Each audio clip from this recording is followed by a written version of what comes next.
I'm old and I'm broken, and it's a Friday night. It was time for and a you know Rampage. what that means. I'll tell you what.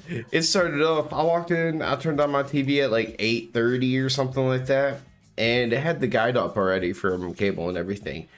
And it said on at that time was Rampage. I started freaking out. But it was just The Rock. Oh, that Rampage.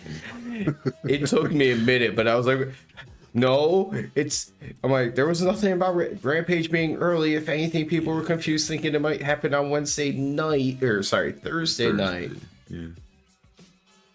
Yeah, there was definitely nothing indicating that it would have been earlier today. That would have sucked.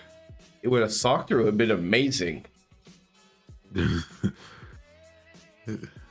Like, this video wouldn't exist, that's for sure. Or we could just talk about wrestling. Like, so we're here to just talk about wrestling tonight? No Rampage. Wrestling in general. So I'm like, I'm all for Rampage starting earlier. Me too. Just as long as I remember. Like, yeah, if we missed it, that would suck. Put Rampage on at 8 o'clock. From 8 to 9, and then I'm out of there. I like it. I'm trying to think. I don't care if you gotta compete with SmackDown. I mean, if the internet is any indication, they don't share as many fans as they'd like to make you think they might have to fight over. Don't. Yeah, that's probably true.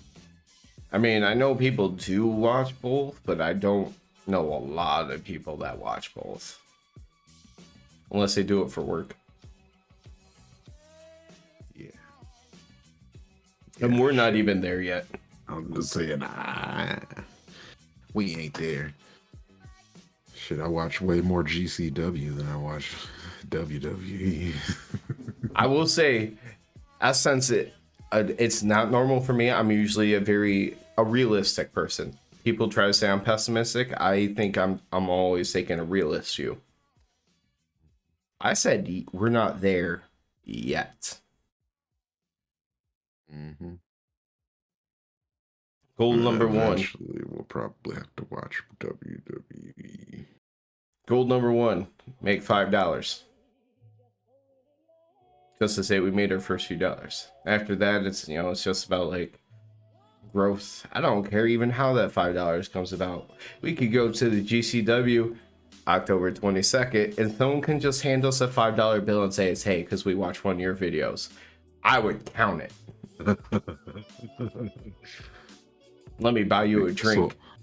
So, yeah. So what if somebody's like, oh, somebody's like, I've never watched you guys before, but I'm gonna buy you guys a drink tonight. Do we count that? Well, if they've never watched anything before, I'm assuming they're buying us a drink for just reasons nice, unrelated to our YouTube. I guess. Yeah, they're just being nice, I guess. I don't know. But they would know that we got a podcast. But it wouldn't be because we had a podcast, so I wouldn't count it. Okay. I would assume it was because like the conversation or whatever predicating it. Like, hey, you guys seem pretty cool. I am pretty cool. You, on the other hand? I'm just awkward as fuck if I don't know you. I'm just saying I'm awkward as fuck. Yeah. And I'm range of motions. Smooth like butter. I still remember the first time you ever told me that if other people are talking plenty, you tend to be quiet. You just talk more because somebody has to. I'm like, I've never seen you not be the charismatic person. Unless Brandon comes around or Lyndon comes around. Yeah, then I just laugh. Mm-hmm. That's all I gotta do. See, I either laugh or I try to be the laugh E. The Joker. Yeah. Right? It's usually a circle, like one of them will talk and then you clown them. One of them will talk, and you'll just laugh at them. And clown them some more. We go round and around and around. It's so easy. It's so easy. But moral of the story, if you see us at a wrestling show, GCW on October 22nd, next one, I'm probably going to be awkward. And a little bit probably standoffish at first. Like you randomly go walk up to me, I'll be like, hi. Just pick up the conversation. I'll get there. I'll get there. I'm just not used to random strangers like approaching me. I don't know how to act. Yeah. And I'm gonna have a big camera in front of my face. It's easy though. There. Big guy, big camera, and big a leprechaun. Yeah. Yeah. We're like Robin Big.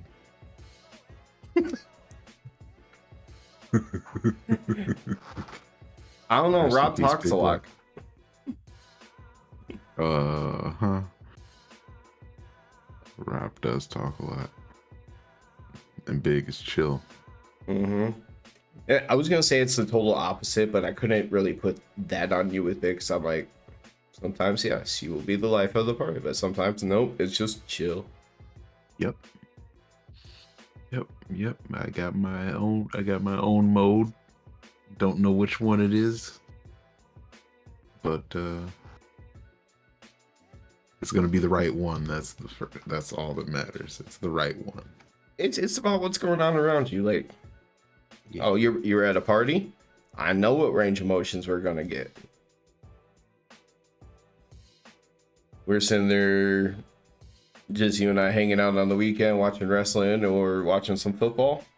It's going to be a very different mode, besides when the Lions make us mad. Bye week!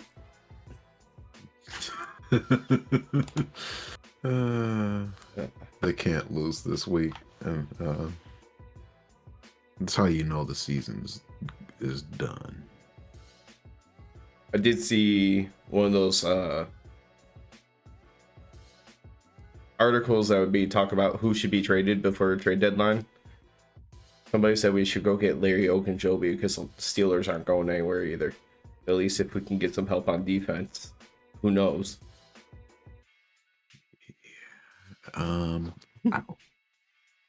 think no. I mean, it would be good, but I think that he's going to be going somewhere where they're actually contending for something. Hey, our division isn't that good. No, but we are at the bottom of that trash can. We may have been shut out, but at least we did not look as bad as that Washington-Chicago game.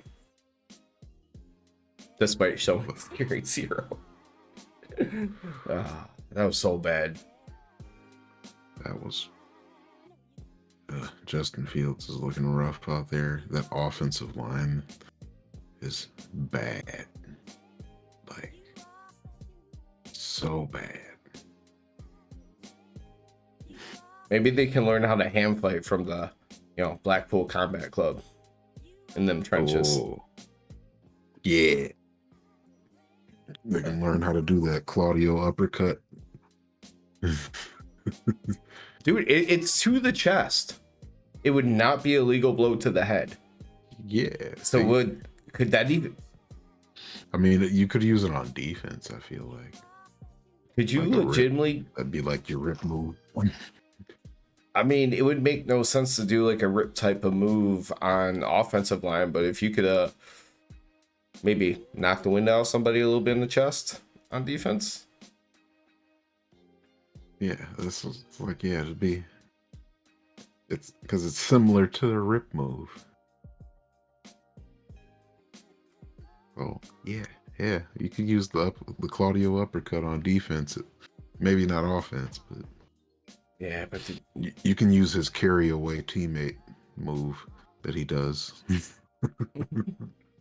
They'll just practice hand speed with all them slaps, get their quickness with their blocks up. Yeah, that's one of Claudio's secret moves, by the way. Carry away teammate. Carry away anybody. Yeah. Well, I mean, he's always specifically carrying away an angry teammate. Well, remember he literally picked up Cool Hand Ange and carried him out of the arena. Yeah. Oh yeah, he did do that recently. He did Carried somebody other than a BCC member.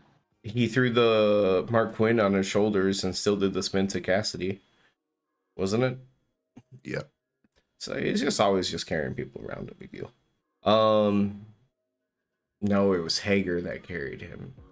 I was trying to remember to when Hager had that match. I remember somebody carrying somebody at the entire length of ringside and then slamming them. I remembered it was when Hager fought Brian Danielson. It still happens.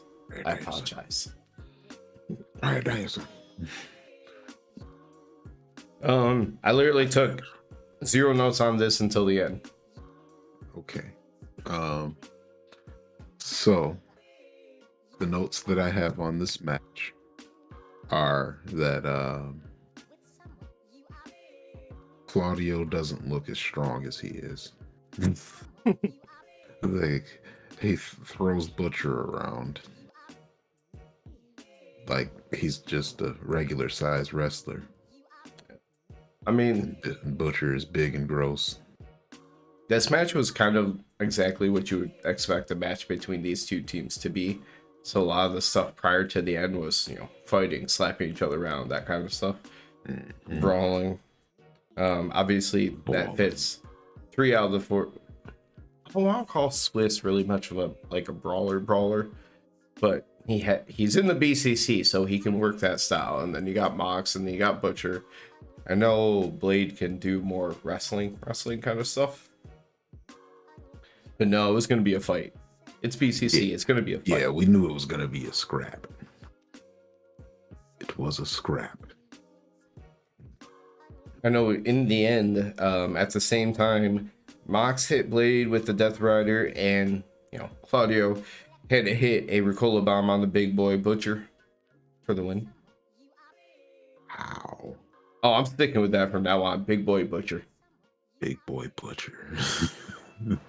Oh, never mind. Hearing that all together, it could totally mean an entirely different thing. Yeah. Out here butchering boys. Yeah, he could be a big boy Butcher. Yeah. Strike that from the record. Mm-hmm. Or he could be a big boy Butcher. He could, because, there are, big boy does have meat, and somebody has to be butchering it. So it's probably a big boy Butcher. All right, then can we? Oh, he did used to come out, with the whole Butcher outfit and everything. Can we just get him a red and white checkered one?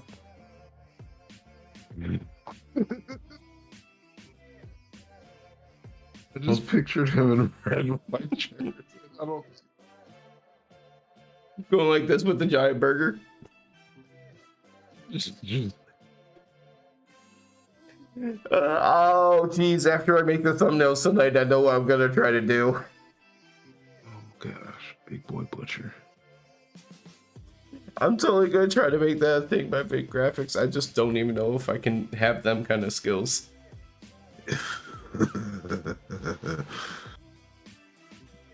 But it'll be hilarious. I'll do it. I mean, you did pretty well with the Darty Allen. I'll do it the easiest way possible. I'll just crop his head out and put it on top of the actual big boy thing, as opposed to putting the outfit on him. Yeah. There we go. Just make him big boy Butcher.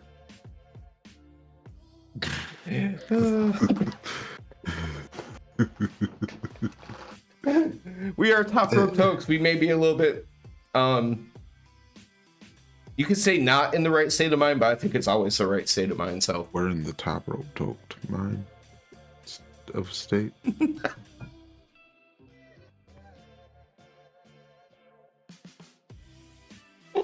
There's gonna be so many gaps in talking that I have to cut out. Oh my gosh. Yeah. Oh yeah.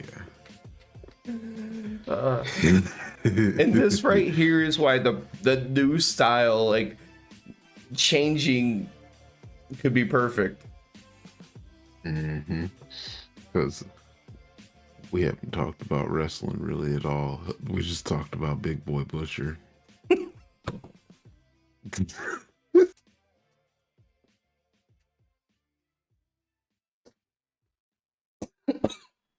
Oh god, my face is turning red.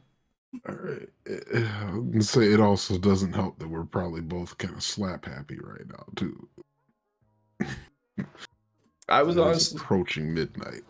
I was honestly a little bit worried about having energy. Long week. I was worried about having any energy at all for the show. Yeah, that was a lie. After there was a brief promo, it was basically they'll fight anyone, don't care who, next week on Dynamite. I don't know if they actually said Hangman's name, but obviously in reference to Hangman. They did mention, they referenced Hangman. I don't know if they mentioned his name specifically though. I know. Was it Mox who said it, or was it Claudio who said it when he handed it over? But one of them said son, referred to him as son. Yeah. Step up or get stepped on. Mox was the one that said it. He called him son because he's a son. We go right from Mox to his wife because we had Renee backstage with Swerve in our glory. Yeah, Swerve was being all, things are going good. I beat Billy Gunn. Someone twice can't scissor anymore. Hold on, I think there was something that he said. It actually got popped out of it. Swerve beat someone twice his size and his age. Yeah. Then Swerve got to laugh about what Sterling did, take it away. The word scissor me. Yeah. He was so tickled by the fact that Mark Sterling is after them now, and he's taking away their scissoring. But then we start to get to see the splintering between him and Keith Lee. Keith Lee does not approve. And it was honestly kind of back to like how we had talked about a little bit back in the past, was Keith Lee kind of went to Keith Lee's normal personality as opposed to the one day that he wasn't in the mood for shits and giggles or whatever it was. But he was back to himself, kind of talking with his poise and everything else. And basically it says he believed in Swerve. By teaming together, he represents him, and that Swerve is too good to cheat. I tried to take a note on this, but I was too late after the fact. He has a line at the end about getting in the wrong lane, but I know the phrase is "stay in your lane." I was like, "What do you do?" I didn't quite catch what it was there. It just was. I just like his whole disappointed father thing he was doing here. And then he just walked off on him. Like, that's it's coming to a head very soon, and I'm excited. So I think this is going to be one of the better feuds we've seen. This will probably be my favorite feud of the year. And for the love of God, because I know they're all kind of intertwined right now, do not end up having Mark Sterling, Josh Woods, and Tony Nese be Swerve's like supporting cast. For the love of God, don't have. Damn it. No. It can't happen. It's just, I'm so used to bad formulaic things happening from years and years and years. I should trust AEW just to continue to do the whole Mark Sterling pops up only when it's convenient. Yes, please, please. Like I like Mark Sterling's appearances as they are right now. Please, don't do more. See, and this must have been time that we had a commercial break, because the next thing I have to after this was another Renee interview with the Dark Order, although this one might have been from earlier today. Yeah, that's what they said. This one was from earlier today. I didn't even take notes on it. They basically, it was just that Stu Grayson. I don't know who that is, but Stu Grayson is here, and he's gonna help. I don't know if he's gonna They put their help hands in and stuff because their hands are all in, but they all put their hands in.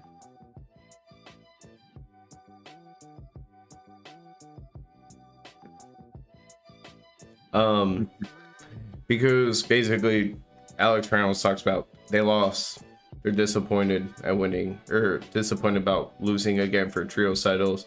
Jose comes up, starts annoying 10 again. I thought maybe because the whole situation with Andrade and everything, it feels like that all was going to kind of fall to the wayside. But considering by the end of tonight's Rampage, Ken has essentially lost his whole gimmick to somebody else at this point. Yeah. I'm like, he kind of has to lose the mask. Yeah, that all but shored it up for me too. I was like, oh yeah, 10 is definitely got to take the mask off and just be himself now, because Sean Spears has been back for 2 days and he's already stolen his 10 thing. They basically, he wants Ferruccio when they win, they leave him alone, but yeah, that doesn't seem like it's gonna happen. As you said, they all put their hands in, then magically there's one more hand that comes in, but they're so zoomed in, they zoom out, and Stu's like, what? We're in Canada. You didn't think I would miss this? That was cute. Because I know Evil Uno and Stu are both from Canada. I don't know about Alan Angels, but he's going around on the indies a bunch. Colt, who the fuck knows what's going on there? Because if we go into that, we have to dive back into all the CM Punk shit. And just no. Yeah, I don't know anything about that guy. Oh, Colt. Yeah. Colt's the guy that CM Punk unpromptedly went off about because of their history as best friends in the past, and then they're falling out. Oh yeah, that's right. The workers' rights was about Colt being shipped off to Ring of Honor and not being at tapings anymore. Yeah. And that's all the rumor and speculation, blah, blah, blah. But some of it, obviously, we saw actually play out. Some of it is just maybe. It's maybe. I did not catch the very beginning of the next part. The JAS promo again. I came in and I had Daddy Magic repeating the word forever, and people were actually hyped for it, it seemed. So I have no idea what happened. So I didn't quite catch exactly what he said after that, but what initially got the crowd hyped is the first thing Daddy Magic says is, "Does everyone want to know what makes my nipples hard?" Tony Schiavone on commentary very quickly, "No!"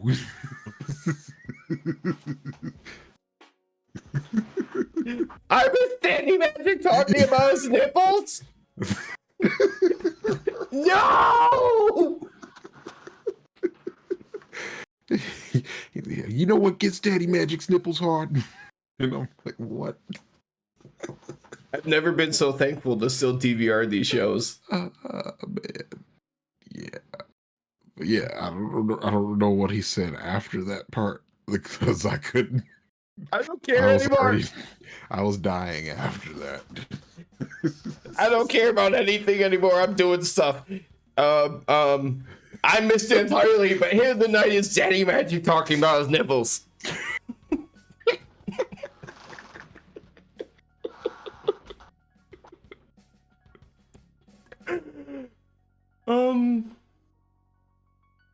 I think everyone's asleep. I hope nobody's randomly hearing me yell nipples repeatedly. Nipples.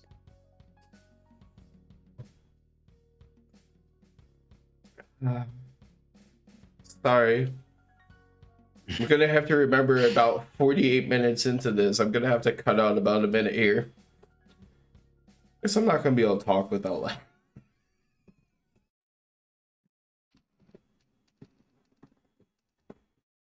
Daddy.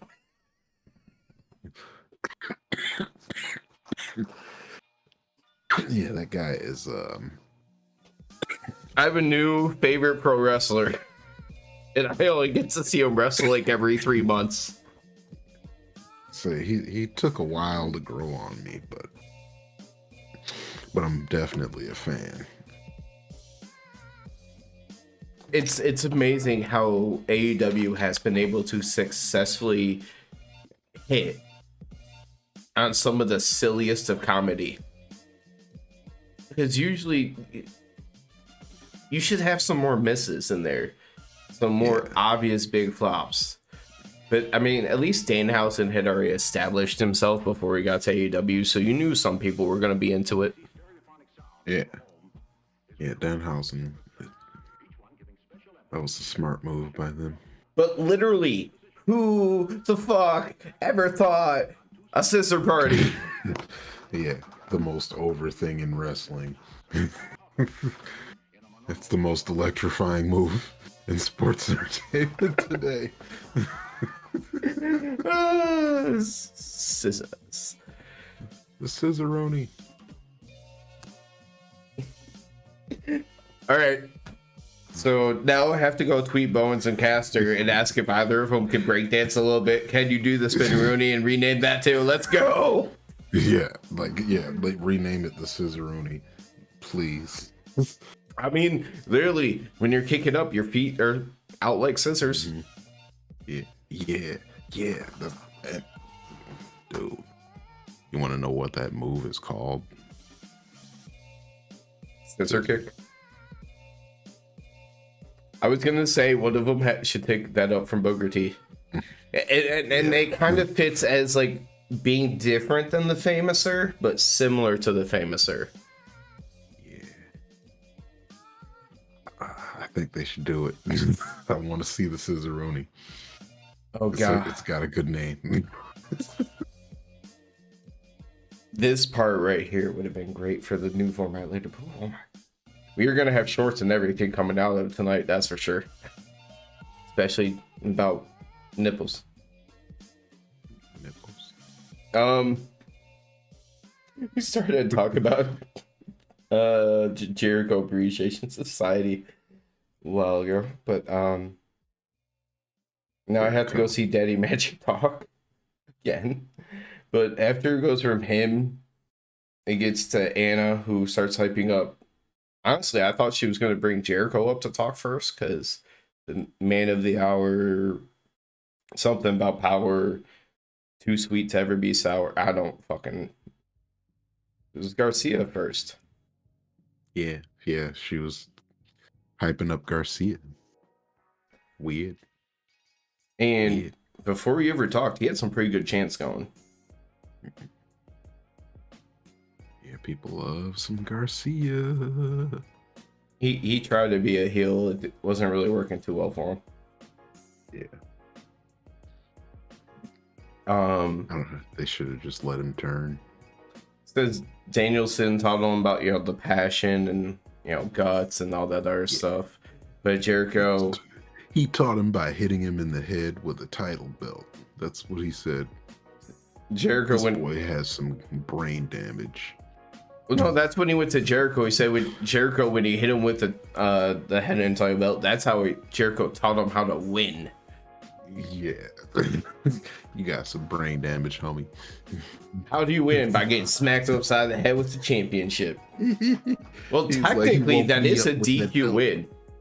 That is a DQ win if you get smacked over the head with the belt. That's true. But nobody wants a DQ. And we don't get those often. Yeah. I think I've seen one. in AEW since I've been watching. They usually keep that stuff for, as soon as that bell goes and match is over, which we saw at least once tonight. But Jericho, Garcia just basically, the whole point is he's a sports entertainer. Talks about, Jericho starts to talk about continuing to beat former Ring of Honor champion. And we just hear a voice. Boys. And here comes the lead singer from the darkness, Dalton Castle. Dude, what is up with the Power Peacock thing? He's the Power Peacock with the Peacock power. Yeah, he's a Power Peacock with the Peacock power. He keeps the lights on. Duh, fuck. But yeah, it was weird. But it was cool. He did not look super comfortable in that big of an arena. Like the way he looked around, I don't know. Didn't seem super confident at parts to me. But either way, the whole point was he's challenging Jericho. Jericho accepted it. All hail the Ocho, baby. Yeah. I forgot. Usually they doing it that way. My instincts are always outward. Yeah, the Ocho. The Ocho. Jericho and his ridiculous fucking nicknames. ESPN. But after this, there was a video package worth mentioning. Because also on Dynamite, we're going to get Toni Storm versus Shida for the Women's Championship. I think that'll be a fun match. Maybe by the end of that match, the Women's Champion won't be the least popular person in the match. Maybe so. That's only possible if Shida wins.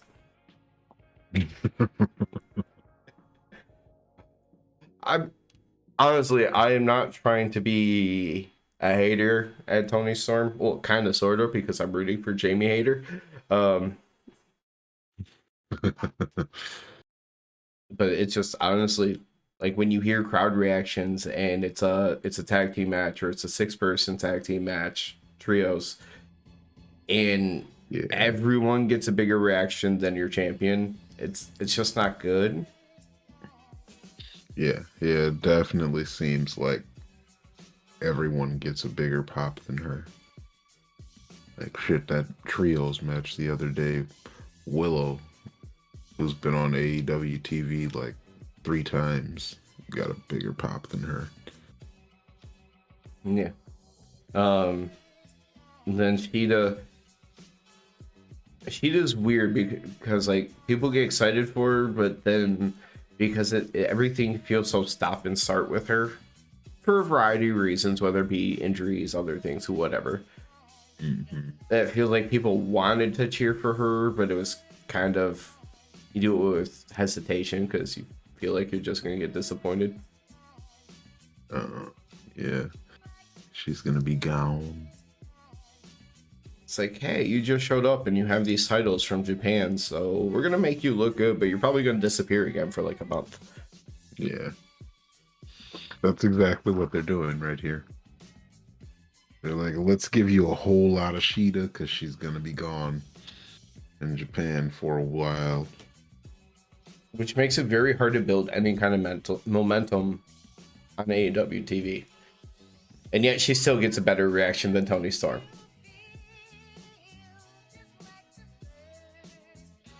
Yeah, I mean, well, she's going to lose to Toni Storm on Wednesday. I can't even be too upset about it because it all makes sense. But it's just, can we get to the Jamie Hayter part real soon? Yeah. Full gear? I'm gonna say they need to hurry up with that. I feel like while she's got the momentum. It's gotta be full gear, right? you can't pull that out any further than that. Yeah, I think you got it because you got to do it really soon, like how they called the audible for the Acclaimed. Like I think that's like she's getting that big of reactions now to where I think they kind of need to do something similar, where it's like, all right, let's just hurry up and flip this thing and get her into the main event, like the women's main event, like the title scene.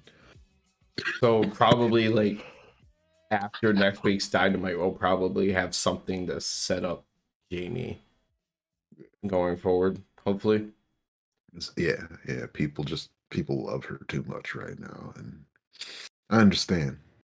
speaking of After seeing amazing, her in the ring the last couple times, but my bad. oh no, I was just gonna kind of rub your face in something a little bit here. Speaking of amazing women's champions, next we had Nyla Rose defending her TBS title against Anna Jay.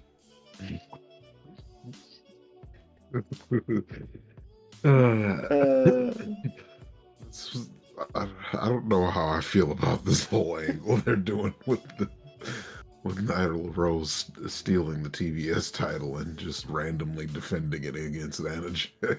I don't know what you're talking about, dude. She has this crazy stalker. She even had to bring out security to prevent this stalker from trying to get out after her and steal property from Nyla.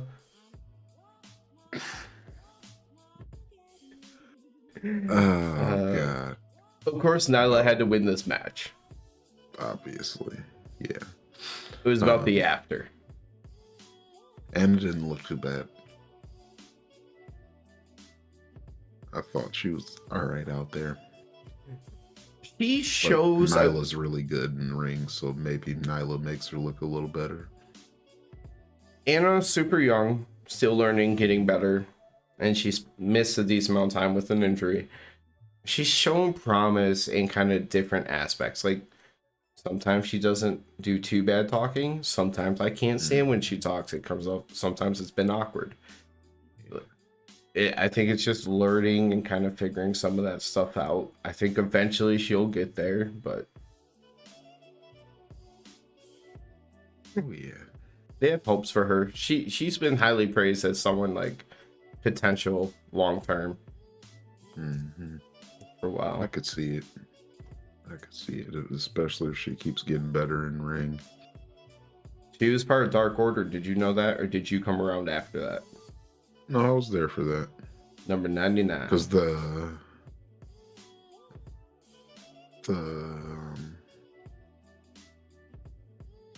her leaving Dark Order wasn't that long ago. Let's see.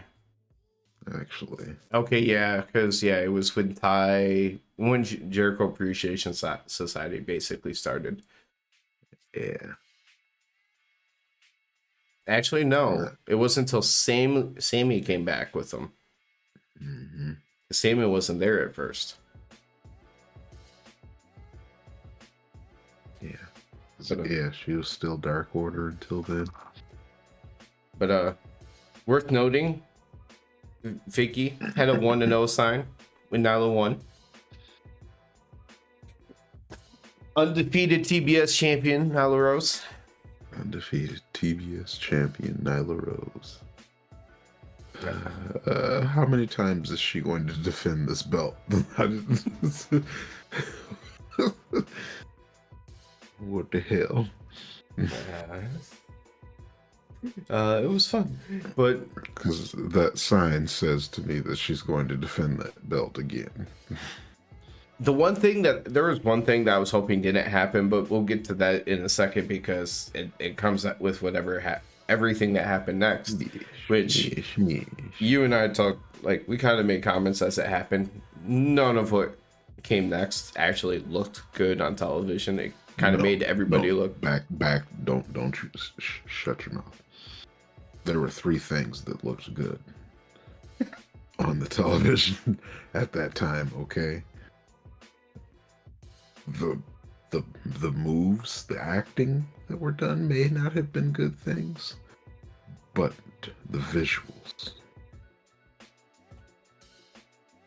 Baddies walking straight towards me was so there was good things. So right after Baddies walked down the ramp. Yeah. So right after Nyla won, the baddies came out. Jade sends down Kira and Layla to go up to the security. They just kind of, talk, scream in their faces, that kind of thing. And eventually Jade comes like running down, and she goes to start off by pump kicking one of the security guards. He pump kicked him basically in his thigh.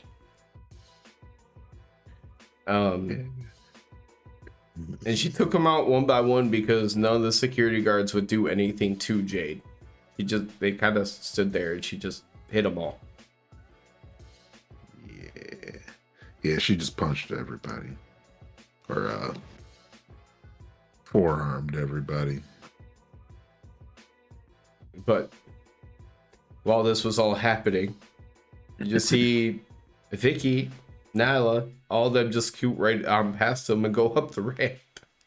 Yep. And which Jade saw it and kept going after one of the security people instead of going after them. And it was awkward. Mm-hmm. Like somebody, like the timing in there was wrong. The one reason I can appreciate it still, though, is because every other time that we've seen a championship belt get stolen, it's always been... Okay, basically, the only time I can think about happening was when the Undisputed Elite took the World Championship and tag titles. I think it's happened one other time, but every time it's happened, it's always been the next week the belt is taken back. Like, immediately, the very next show that they can. So I kind of want this to extend beyond more than, like, 1 week. Have a look. I think, well, as long as they're on TV next week, I think it'll be like It is a kind of stacked card. There is a lot going on Dynamite. Yeah. So if it happens, it could. There'll probably just be like a segment next week or something. Yeah. Just every time it's been stolen, it's always taken right back. I'm like, come on, that ended so fast. But next, there was a Trustbusters video where they said that that hook tore up had $50,000 on it. Like, why would you tear it up? And so Daivari is challenging Hook for the FTW title. Yeah. About it. That's on Rampage, right? I think so. I did not catch it, and I did not care to go back to catch it. Hopefully not Dynamite. So I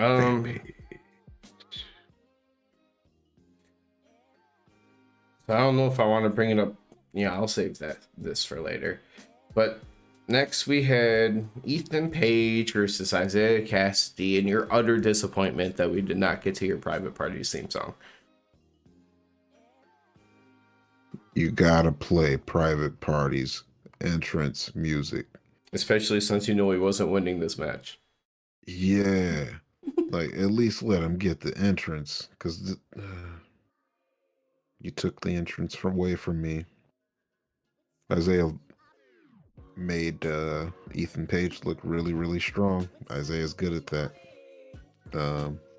But yeah, I'm gonna just sit here with my head in my hand for the rest of the show, because I was just reminded that I didn't hear Private Party's entrance today. Oh my God, is that Private Isaiah Party? got beat quickly. There's a couple things in this match worth noting. One, Ethan Page turned and did the Hardy dance taunt right at Matt. Right before the end of the match, Ethan Page actually hits a twist of fate, and then he hits the Ego's Edge on Cassidy for the win. And Ethan Page goes crazy, pumping up the crowd right after the match, being back home in Toronto.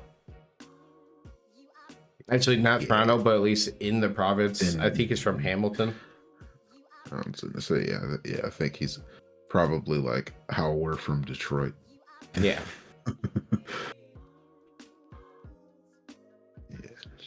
But yeah, For the that was a record, cool moment though for him. Like it looked like he was just having a good ass time. yeah. For the record, I'm so close to the border that in about 10 minutes I could be on the I could drive down, be on the water, and I could take a picture of Canada. Only because my new phone has 100 times zoom.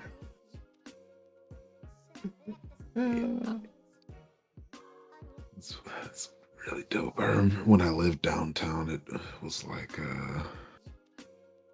5 minutes to Canada,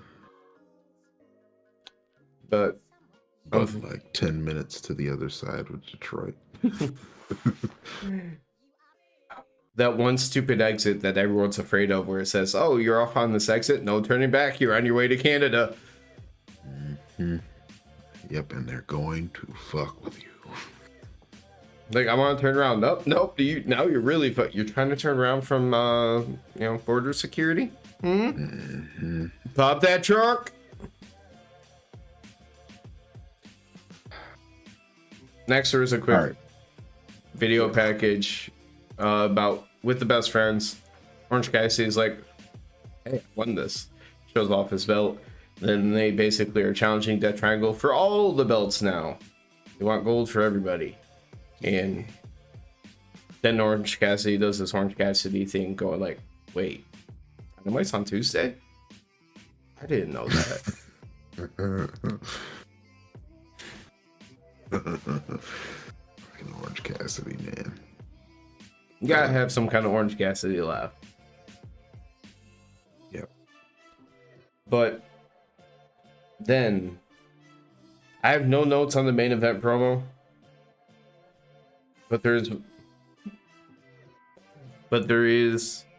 we both laughed at Mark Henry's reaction because after he gets his line in, Toa Leona, it was like a rarer thing at the camera. Yeah. And Mark Henry even goes, he's like, what?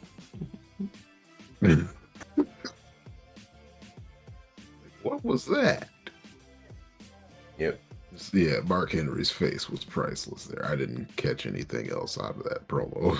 It was literally when he made that action towards the camera, I reacted like, what? And then I looked down and I see Mark Henry doing the same thing, and it just made me, I went from like, that was awkward to just laughing. Yep. Oh, you know what? Because I forgot a hit in the night, we're going to make Mark Henry's reaction my hit of the night.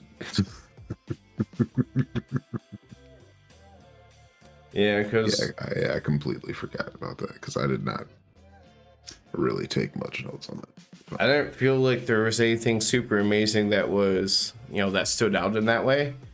I just used mine because I couldn't stop laughing, kind of thing. I was like, nope, highlighting this. Speaking of being highlighted, Shawn Spears got the first entrance. Pretty popular. 10. He even brought back the eliminated 10 scorecard. Yeah, 10. Time to take off the mask. So back in NXT, when he has different character and was doing the whole 10 thing, a lot of people had little white signs that would say 10. So sometimes when he'd be coming out and stuff, it would look like a giant competition with everybody holding up scorecards. So that's why I've seen that before. Okay. He's the perfect 10. Yeah. Yeah, it's still like I didn't watch wrestling, but you always see little tidbits here and there. Oh, that's one of the things I keep forgetting send you or from when you first saw him. I'm gonna have to send you Ty Dillinger's Royal Rumble debut. It was one of those rare times they took the low hanging fruit and they actually did it and it worked well. Like everybody wanted, like he was one of the most over people going right in the company at the time. His thing was 10. When we were at the Royal Rumble, it's like just do the common sense thing. Make him the 10th entrant. But of course, and we called this right in the entrances, we were like, Shawn Spears is getting the pin, right? Oh yeah. he's back and people are excited about it. Mm-hmm. And he's 10, not that big guy with the mask. Yeah, his name's Preston or something like that. Yeah, they've said his name. No, it's literally Preston Vance. So it's 10's in the 10 is in the name. Oh.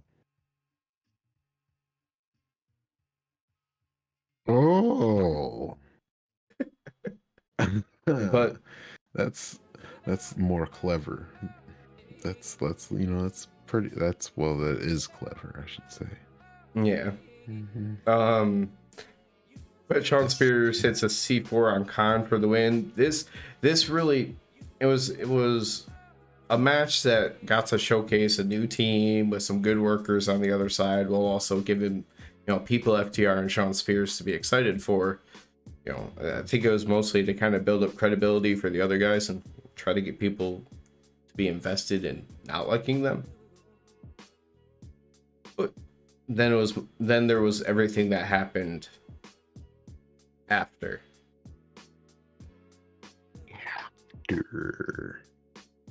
Yeah. Those what were they? What are they? The king? Yeah, the kingdom. Yep.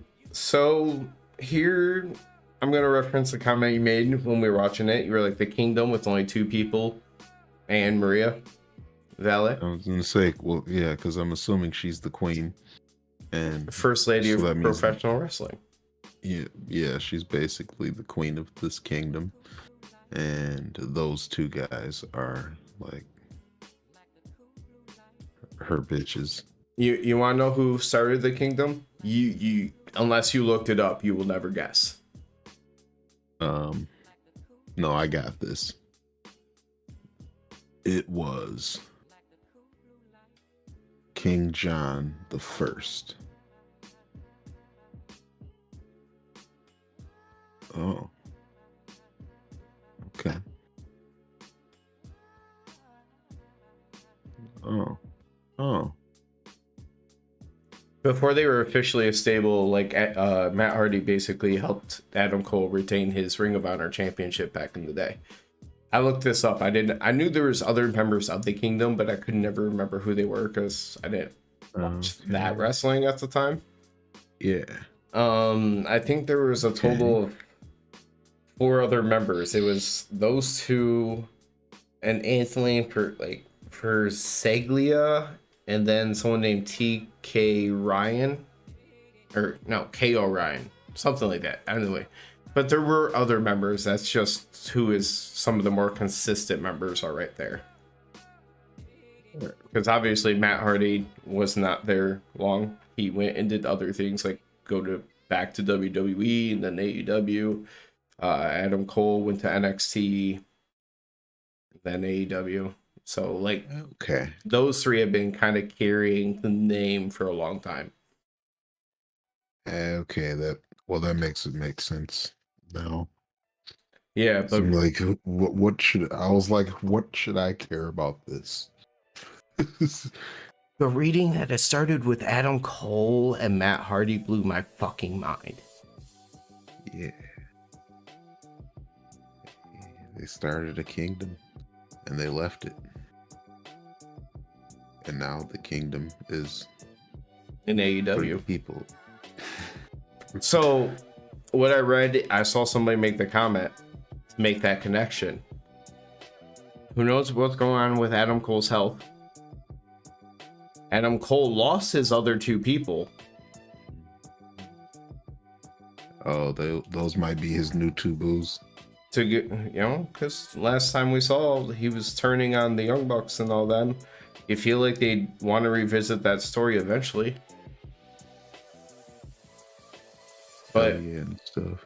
Maria basically says she's the first lady of professional wrestling. Everything, FTR top guys, everything they had, Ring of Honor championships, IWGP tag team championships, they had them first. That AEW as a company was built on their backs. And Eventually, the embassy attacks from behind, and then the kingdom come down and join in. And it's a big, what's that put it at? Like 6-on-3 is what they said. Yeah. That was including Prince I was Nana. just thinking about how many people said that AEW was built on their back. Like I think everyone, at least they use a lot of different backs instead of just one, because that would suck to just use one back to build that company. But just about everybody says that that company was built on their back. CM Punk The didn't only one come that in until doesn't 2 years in, and he probably still claims it was built on his back. Yeah, exactly. You know, maybe we just need for Powerhouse Hobbs to break some backs. But speaking of power, because as the embassy and all them are fighting, eventually Wardlow and Samoa Joe, and I will say their names individually because I still fucking can't stand the name Warjoe. Yeah. I think it's stupid. Yeah, Wardrobe. Nah. You know, in that regard, I agree. Was it Mark Sterling? No, it was QT Marshall. It was QT Marshall who actually ripped them for making such a basic ass name. I agree with you, QT. Yeah, plus Samoa Low sounds cool. Samoa Low. Yeah, we Samoa Low. Except for that, yeah, that just wouldn't work for them because then they'd have to be cool. And neither, well, Joe could probably do cool, but Wardlow he just seems like he's got one thing, and that is Wardlow. Samoa Joe starts doing the Eddie Guerrero, coming out with lowriders all the time. Just chilling. You just see Samoa Joe rolling out their arm on the window. Convertible cars popping up and down. Eddie. Only Eddie. Nah, yeah, I don't even want to see Samoa Joe do that. Eddie. I would not. I'd be like, you guys got to leave that alone. Let it be only Eddie. People already steal enough from Eddie. So any like Hispanic wrestler that will do 3 suplex, so many of them do the 3 amigos. Every time somebody goes to do a frog splash, they have to go like this or something first. People not and those are, well, one of those is more consistent with like the lucha world, but then just in wrestling in general, people stole his cheating, like making it like the other person try to hit him with the chair kind of spot. People are stealing enough from Eddie. We can leave some things as just is. Yeah. Let's say driving a low rider to the ring. Let's leave that as an Eddie only.